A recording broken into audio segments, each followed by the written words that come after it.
আসসালামু আলাইকুম, সবাই কেমন আছো? আলহামদুলিল্লাহ আমরা ভালো আছি। আশা করছি আমার আন্টি আপুরা তোমরা সবাই আল্লাহর অশেষ রহমতে ভালো আছো, সুস্থ আছো।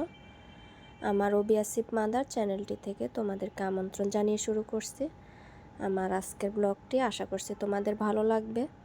আজকে তোমাদের সাথে ফ্ল্যাটের কোনো কিছু শেয়ার করতে পারবো না এবং ফ্ল্যাটেও যাচ্ছি না, কারণ হচ্ছে আমার আজকে একটু রান্নার চাপ আছে। অনেক কিছু রান্না করব। আমার ভাই আসবে, আমার মেজো ভাই, ওনার থেকে প্রায় 20-25 বছরের ছোট আমি। তো উনিও প্রবাসে থাকেন, উনি বাহারাইন থাকেন আর কি। তো উনি বাংলাদেশে আসছে, এখন ডাক্তার দেখাবে। ভাই আর ভাবি আসবে আজকে। তো ওনাদের একটা মেয়ে আছে, আমার বড় ছেলের বয়সী 13+। তো মেয়েটারও পরীক্ষা চলতেছে, জন্য মেয়েকেও আনতে পারতেছে না, আনে নাই। ওনারা দুজনে আসতেছে আর কি, ডাক্তার দেখাবে। ওনাদের সমস্যা দুজনেরই। তো যাই হোক, তোমাদের সাথে কথা বলতে বলতে আমি, বড় ছেলে তো জানো অসুস্থ, গত ভিডিওতে বললাম, দেখালাম। তো ও কিছু খেতে চাচ্ছে না, তাই ওকে একটু নুডলস রান্না করে দিচ্ছি আর কি। আর আমি নুডলস খাবো না, আমার না, যেদিন একটু কাজ বেশি করি তখন আমার না খেতে ইচ্ছে করে না কোনো কিছু, কিন্তু শরীরটা দুর্বল লাগে। তাই আমি একটা ডিম আর 2টা খেজুর খেয়ে নেব। তো ছেলেকে নুডলসটা দিয়ে আমি ডিম আর খেজুরটা খেয়ে তারপর কাজে নেমে পড়বো। এদিক দিয়ে আমার খালা চলে আসছে, তো খালাকে যা যা কাজ দেওয়ার সেগুলো বুঝিয়ে দিয়েছি, উনি রান্নাঘরে করতেছে। তো আমি খেয়ে পেঁয়াজ কেটে নেব। তো আমি বলছি তুমি অন্যান্য কাজগুলো করো, মাছ মুরগিগুলো কেটে নাও, আমি এদিক দিয়ে পেঁয়াজটা কেটে নিই। তো তোমরা যে যেখান থেকে আমার এই ভিডিওটি দেখছো, প্লিজ আমার ভিডিওতে একটা লাইক করে তারপর পুরো ভিডিওটি দেখবে। আর তোমরা যদি আমার পাশে থাকতে চাও তাহলে কি করতে হবে বলো তো? আমার চ্যানেলটিকে সাবস্ক্রাইব করে রাখতে হবে, তাহলে আমার ভিডিওটা ছাড়ার সাথে সাথে তোমাদের কাছে নোটিফিকেশান চলে যাবে। আমার ভয়েসটা অন্যরকম শোনা যাচ্ছে, তাই না? গত ভিডিওটা যখন আপলোড করছি সেখানেও আমার ভয়েসটা খুবই খারাপ শোনা যাচ্ছে। আজকের ভিডিওগুলো আমি যেই দিন করছি তখন আমার বড় ছেলে অসুস্থ ছিল, তখন আলহামদুলিল্লাহ আমি ভালোই ছিলাম। ওই 2 দিনের ভিডিও এগুলা। তখন না আমি সময়ের জন্য ভিডিও এডিট করতে পারি না, ভয়েস ওভার দিতে পারি না। তারপরে তো আমি নিজে অসুস্থ হয়ে পড়েছি। এতটা বাজে অবস্থা এখন আমার গলা টলা খুবই নষ্ট হয়ে গেছে, অনেক কাশি। তারপর ডাক্তার দেখাইছি, ওষুধ খাচ্ছি, অ্যান্টিবায়োটিক খাচ্ছি। যাক, আলহামদুলিল্লাহ। অসুখ বলে কয়ে আসে না, তো অসুখ আসতে সময় লাগে না, কিন্তু অসুখ সারতে অনেক সময় লাগে। আল্লাহ পাক সুস্থ করে দেবেন। তোমরা আমার জন্য দোয়া করবা, আমার পরিবারের জন্য দোয়া করবা আশা করি। তো যাই হোক, তোমাদের সাথে কথা বলতে বলতে আমার পেঁয়াজগুলো কাটা হয়ে যাচ্ছে। তারপর আমি রান্না বসিয়ে দিব। সবগুলো রান্না না তোমাদের সাথে আমি শেয়ার করতে পারবো না, কারণ ভিডিও তো অনেক বড় হয়ে যাবে, তোমাদের কাছেও ভালো লাগবে না এত বড় ভিডিও দেখতে। তাই তোমাদের সাথে শুধু আমি যেভাবে কোরমা রান্না করি না, ওইটা একটু আজকে শেয়ার করব। আর বাকি রান্নাগুলা দেখা গেছে অন্যান্য ভিডিওতে একটা একটা করে ইনশাল্লাহ দিয়ে দেব। তো আমি পেঁয়াজগুলোকে একটা বক্সে ভরে নিচ্ছি। এদিক দিয়ে আমার খালার সমস্ত কাজকর্ম হয়ে গেছে।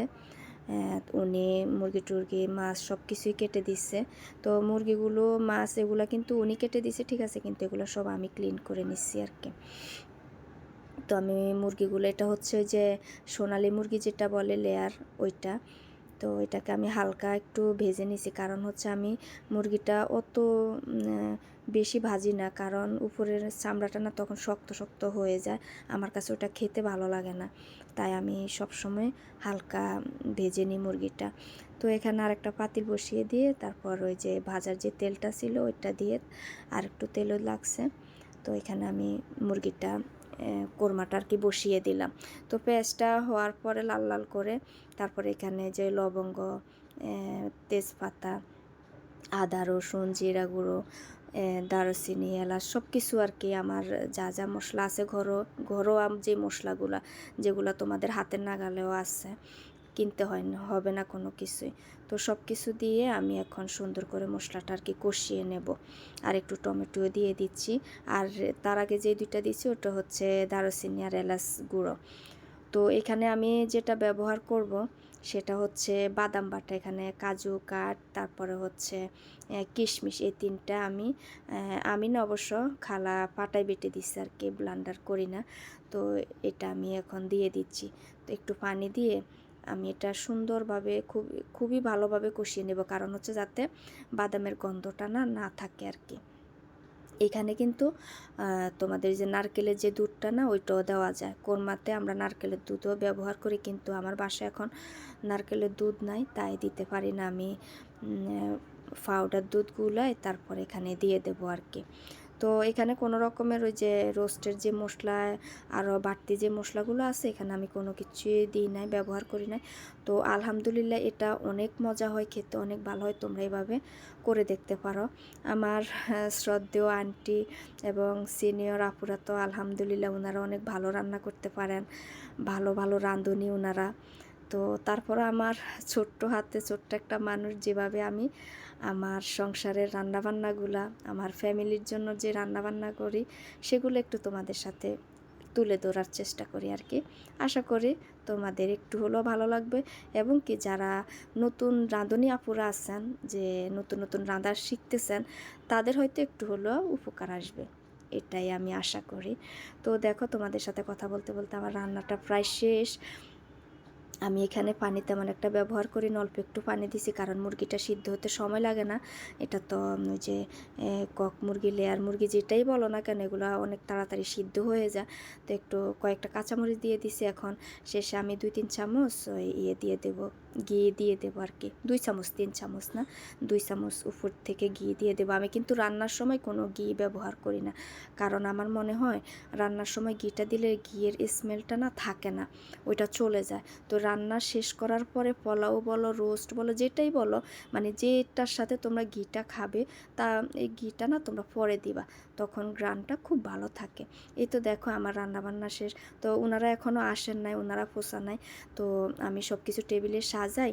আমার বড় ছেলে তো অসুস্থ, তো আমার ওই যে পাশের যে ভাবি আছে, পাশের না, যে ভাবির সাথে আমার প্রথম আলাপ ঢাকা আসার পরে, ওই ভাবিকে ফোন দিয়ে ওনাকে বাসায় বসিয়ে রেখে আমি আমার ছোটো ছেলের কাছে এখন চলে যাব গুছিয়ে, কারণ এত রান্না করছি, আমার ছেলেটাকে যদি আমি না খাওয়াই তাহলে আমি তো মোটেও শান্তি পাবো না। তো এই তো দেখো ছেলের কাছে চলে আসছে, ও তো নিজে নিজে খেতে পারে না, ওকে আমি খাওয়াই দিছি। প্লেটে খাওয়ার অভ্যেস তো, তো এই যে আমি যে বক্সে করে খাবারগুলো নিয়ে আসছি না, ওর খেতে অনেকটা অসুবিধা হয়ে গেছে, তাই আমি নিজে ওকে আর কি সুন্দর করে মেখে তারপর খাওয়াই দিছি। ওইটা তোমাদেরকে দেখাতে পারলাম না আর কি। আর এখানেও যে টুনা ফিশের কাবাবটা এমনিতেই খেয়ে নিচ্ছে। আসলে ছেলেটাকে খাওয়াইতে পেরে না আমার কী যে ভালো লাগতেছে, এত শান্তি লাগতেছে। তো আমি একটু তাড়াহুড়ো করে ওকে খাওয়াই দিয়ে বাসায় চলে আসলাম আর কি।